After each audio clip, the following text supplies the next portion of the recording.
Berarti ketika kita ditetapkan, dipilih oleh Tuhan menjadi terang dunia, maka Anda punya potensi menjadi dampak bagi dunia. Maka saudara tidak memberatkan dunia. Maka saudara akan melegakan sekitarmu. Maka saudara akan berguna bagi sesama. Maka saudara punya kemampuan untuk memberi harapan bagi mereka yang putus pengharapan.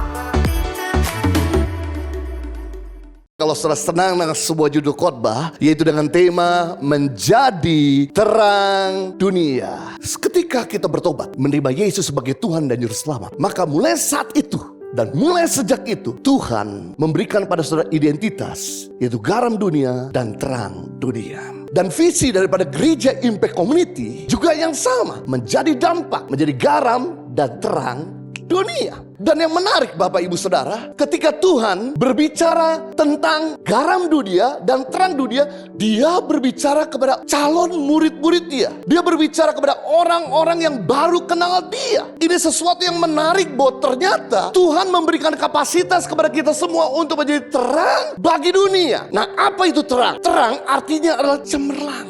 Terang artinya bersinar. Terang artinya gemilang. Terang artinya cerah. Terang artinya jelas. Terang artinya bening. Terang artinya manis.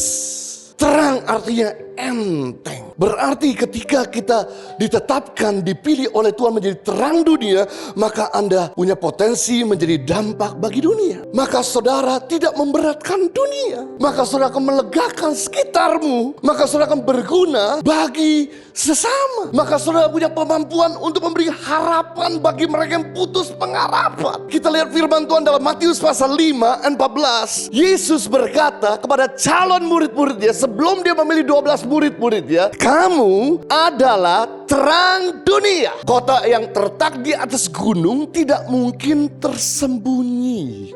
Wow, waktu Tuhan ngomong ayat ini, Dia sedang bicara kepada orang-orang awam. Waktu Tuhan sedang ngomong ayat ini, bahwa kamu terang dunia, Dia sedang bicara kepada orang-orang yang hidupnya baru saja bertobat. Waktu Dia bicara ayat ini, Dia belum memilih 12 rasulnya. Berarti Tuhan punya iman bahwa saudara bisa jadi berkat bagi dunia.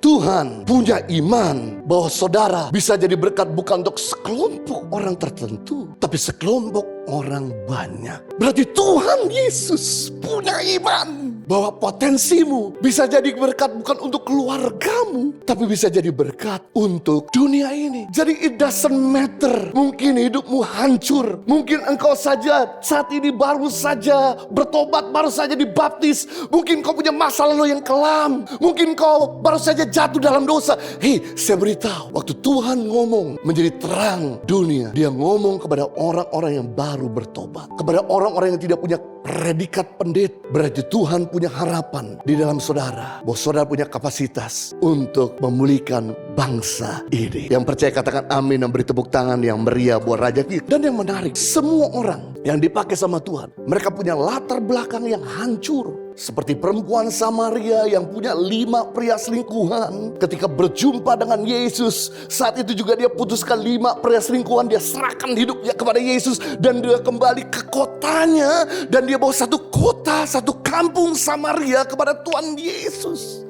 Jadi saya mau beritahu sama saudara, jangan pernah pusingin perkataan negatif orang lain, karena mereka tidak punya andil dalam menciptakan saudara. Jangan pernah down dengan perkataan sia-sia mulut orang yang dilontarkan kepadamu, sebab mereka tidak punya andil dalam potensi saudara. Saya ingat dengan Madam Teresa. Madam Teresa ada seorang yang lahir dari negara Eropa Tenggara, Albania. Negara kecil mungil di sebelahnya Yunani dan Italia. Negara yang gak pernah diketahui, dikenal banyak orang. Ditambah-tambah Madam Teresa ada seorang perempuan dengan badan yang sangat pendek, dengan tinggi cuma 152 cm atau 1,52 cm. So short. Lahir dari keluarga yang sangat sederhana pada tanggal 26 Agustus 1910. Tapi kemudian tahun 1950 dia punya kerinduan untuk menjadi terang bagi India. Dia berkata, Tuhan,